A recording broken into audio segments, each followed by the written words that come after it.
Hello, my name is Rick Houston, and welcome to the Scene Vault Podcast, your source for all things NASCAR history. Presented by QWare. Maintain excellence.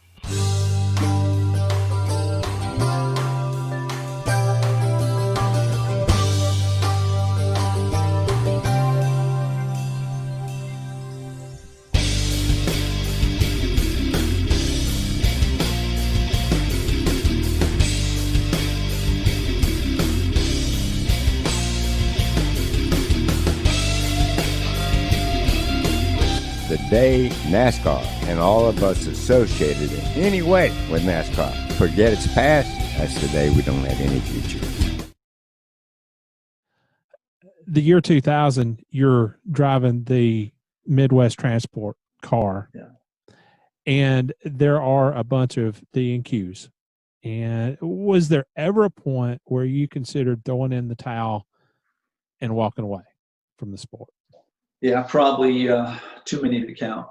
I had a beautiful home on Moosehead Lake in Maine, and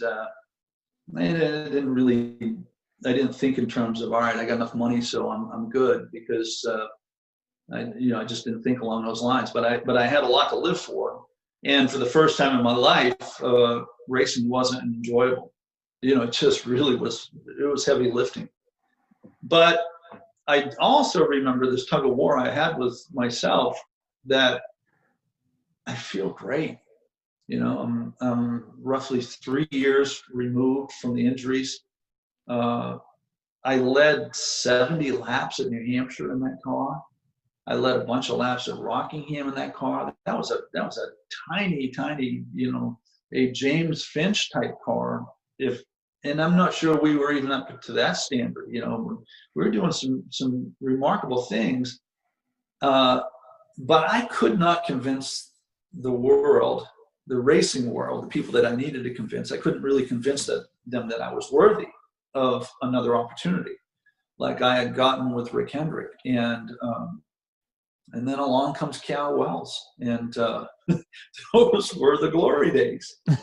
Those were the glory days with the type car. It was just an incredible final chapter of my career.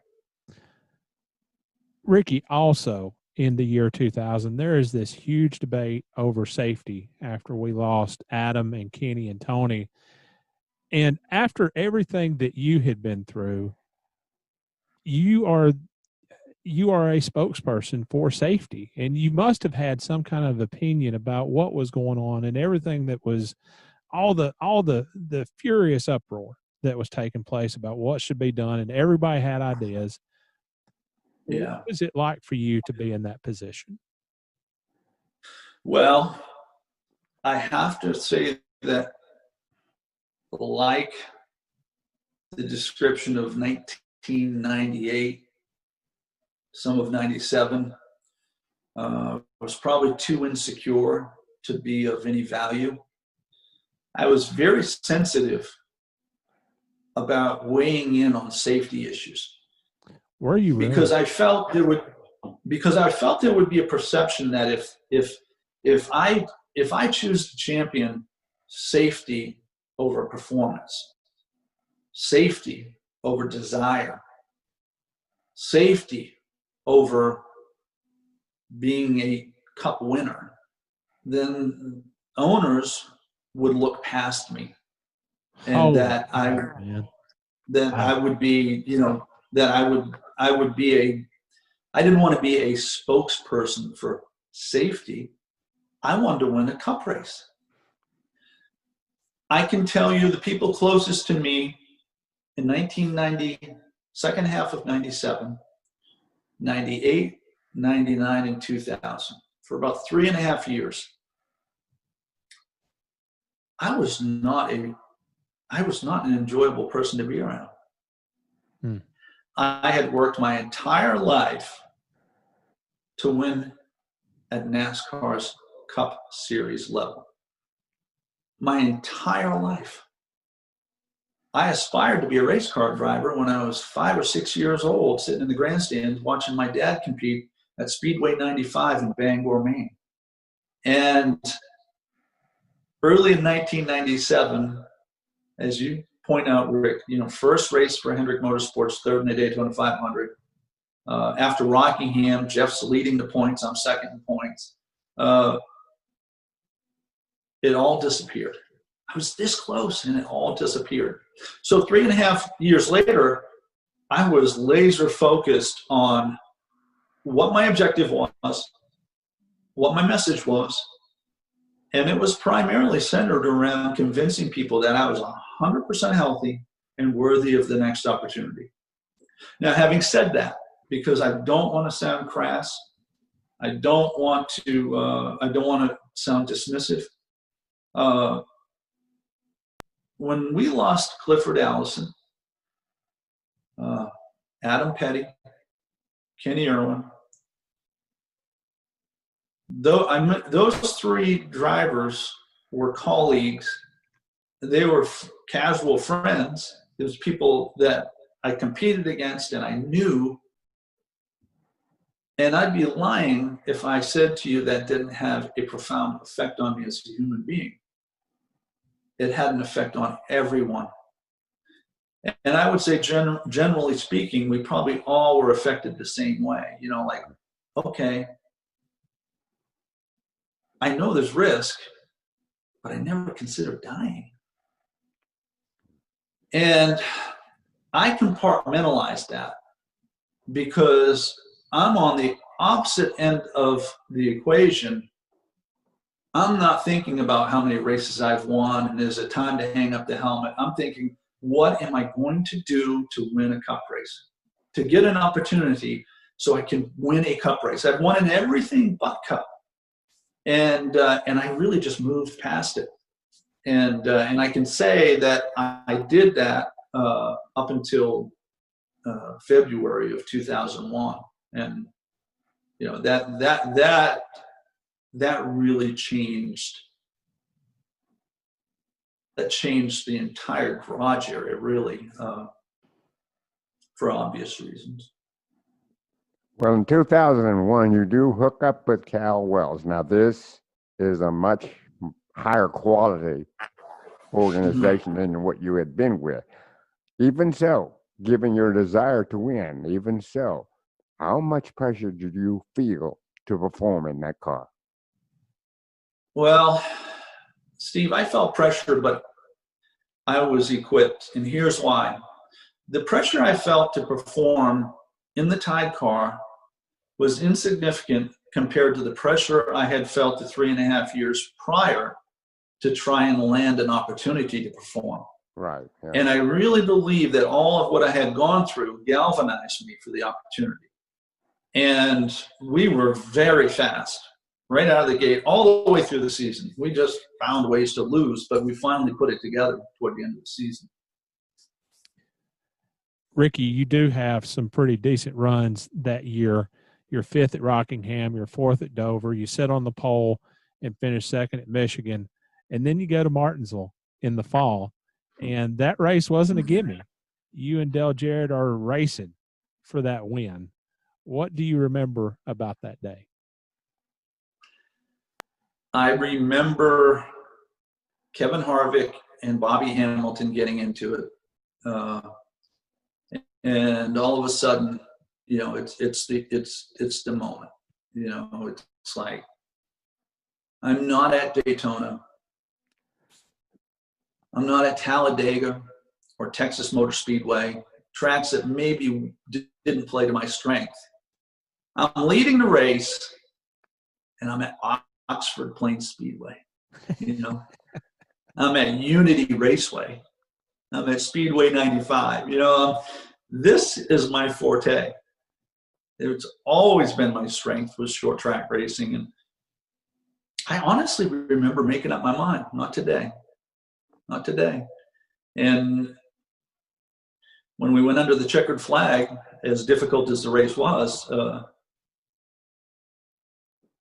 I remember this feeling of time stood still. It really did for a moment. And there's a lot more to the day that I could just expand forever. But I'll tell you a couple of the bright spots, okay? It's the best 20 laps I ever drove in my life. Mike B made the decision to give me 2 right side tires. Dale Jarrett got 4. Dale Jarrett had won the spring race. He was one of the 2 or 3 cars to beat. But during that day, the Tide car was the car to beat. Now, why do I say that? Because we led the most laps. You know, that we were the car to beat. And the last 20 laps were the hardest I've ever driven, and arguably the best I've ever driven. You know, I cherished the Martinsville win 10 times more than the Darlington win. I cherish it more than any other moment in my racing life because I finally did it. And as crazy as it sounds, coming from a person who has 3 beautiful children, very, very bright, very well-mannered, wonderful children. Should be ashamed for saying this, but my life wouldn't be complete, even though I've got all these things to be so proud of and happy. My life wouldn't be complete if I didn't win a cup race. That's how I felt then, and to some degree I've softened, but I've got the cup win, so I don't think about it anymore. It was that important. And I got to tell you that, so we win the race, and it's like time stands still, and then I come out of the moment, and Tommy Baldwin had run over pit road, jumped up on the wall, put his hands in the air. He's like the first person I see, and I'm like, Tommy's a friend for life. He's, but to see one of your brothers saluting you, and then come down pit road, and there were so many people that acknowledged me, and I think the first driver to me was Dale Jarrett. How cool is that?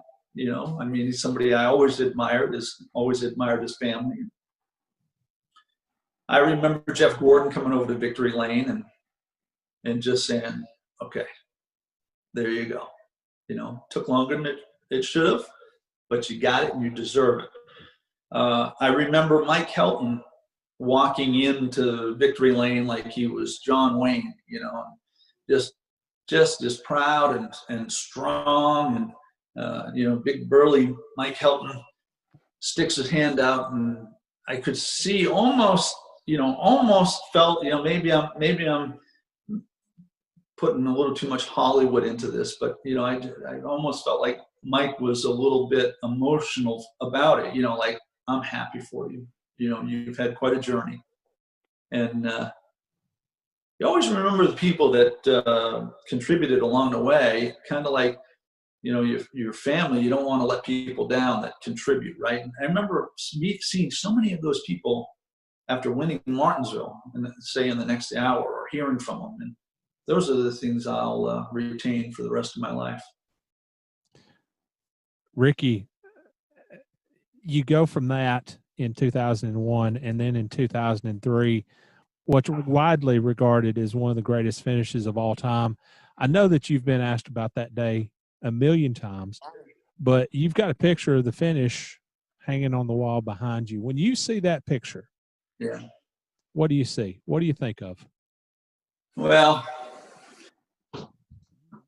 there are times where I think to myself, not very often, but there are times where I think, all right, what if you hadn't gotten hurt?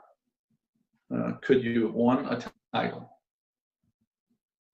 I felt before my cups in 1995, I remember thinking to myself, if I stay healthy, if all things being equal, I should have double-digit wins. That was predicated on my desire and my determination, and also how well I had run at a number of tracks in the Busch Grand National Series that were in the Cup Series. And so it's easy for me to say now. I reflect on Darlington and I say, well, I am regarded as a 2-time Cup winner, plain and simple. That's all I am. I am a 2-time Cup winner. But I don't think Darlington weighs equal to some of the other tracks. In my own world, in my own twisted way, I say, but it's Darlington. And when you look at the list of drivers who have won at Darlington, you say, the track too tough to tame. And it takes me back to the first time I walked into Darlington in 1992. And I said, what in the hell have I gotten into? It's like nothing in New England prepared me for that. And Ron Miller, as he did so many times, came to my rescue in 1993. I didn't run well in 92 and at Darlington. And I think that how well you do at a track is in large part determined by whether you like it or hate it, right? And I was leaning toward hating it. And Ron introduced me to David Pearson. And David Pearson took me around in Ron's van in 1993.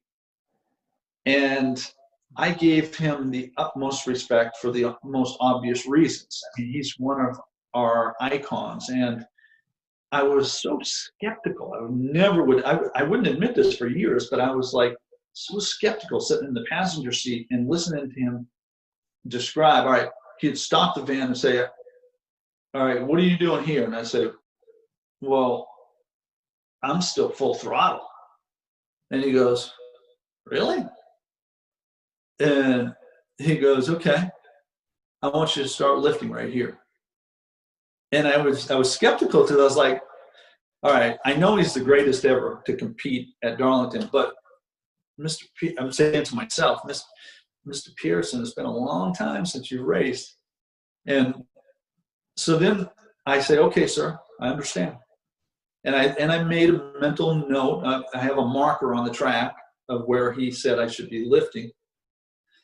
And we go down into the corner, and he says, what are you doing here? Maybe another 250 feet. And he goes, what are you doing right here? And I said, I'm probably going off the gas and onto the brake. And he goes, oh, God, this is easy. He said, this is going to be easy. He says, remember where I told you to start to lift? And I said, yes, I have a marker. And he goes, so right here, I want you going back to the gas.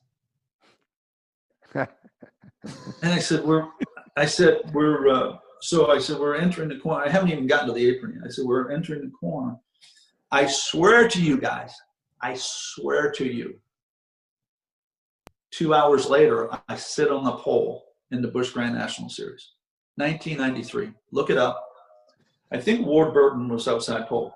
I'm not kidding. Yeah. I win the Darlington in large part because of the things that David Pearson incorporated in my head, but also because it played to my driving style. I was so good with my feet. I wasn't Jeff Gordon, Tony Stewart, Rusty Wallace, throw the car around. I was not that kind of driver. I might have been prior to my wreck in 97. I might have been a little bit of that. But I was really good at preserving tires, managing the pedals. And without David Pearson's influence, I don't get that win. And ultimately, that's what it came down to. It came down to a David Pearson mentality with 20 laps to go, and I'm like 7 or 8 seconds behind Kurt Busch. And Kurt Busch being that kind of guy that throws the car around. Earlier in the day, Kurt Busch went 3 wide under, I think, Jeff Gordon and Elliott Sadler and took the lead. Like, you don't get away with that at Darlington.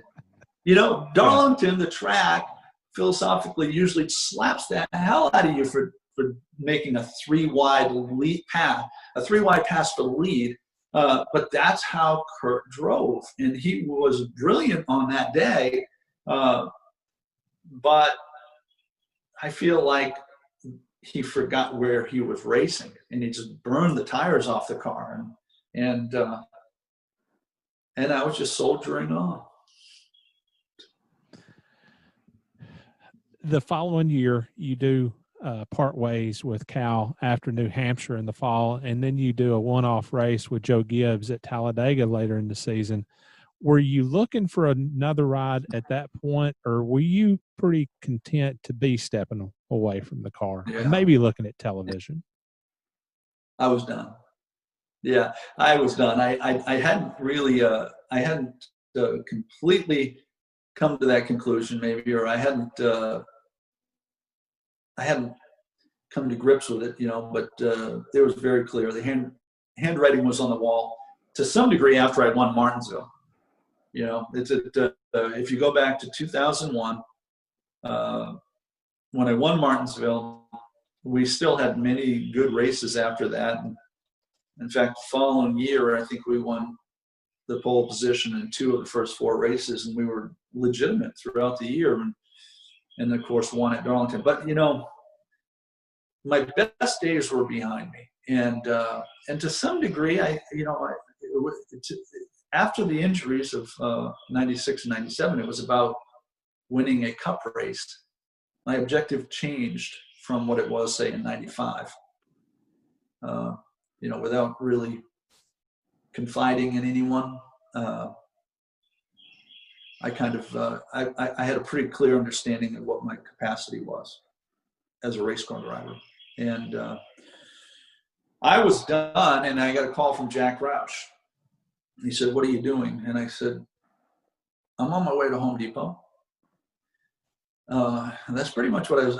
I just done. And so he said, "Why don't you come drive the truck for a year?" And I said, "Yeah, okay." So what really got me excited about that was I had won in NASCAR's other 2 divisions. I wanted to win a truck race. Probably it's probably not bucket list for most drivers, but for me at the time it was pretty cool because a lot of drivers were attempting it or doing it. And anyway, I being able to say I won at NASCAR's top 3 divisions was satisfying for me. Well, how big a jump was it for you to start doing television on ESPN? And might I add, your time at ESPN has made you a well-respected analyst. Yeah, Steve, that's the highest praise I could get. I mean, coming from you, coming from both of you, I think I really appreciate that. I only think that I get praise like that because I was true to 2 things. This is my 15th year in television, and it's also going to be my last. But I was true to 2 things from the very beginning. I got a call from Jack Obringer, said, "Hey, why don't you come on up and experience it, see if you like it."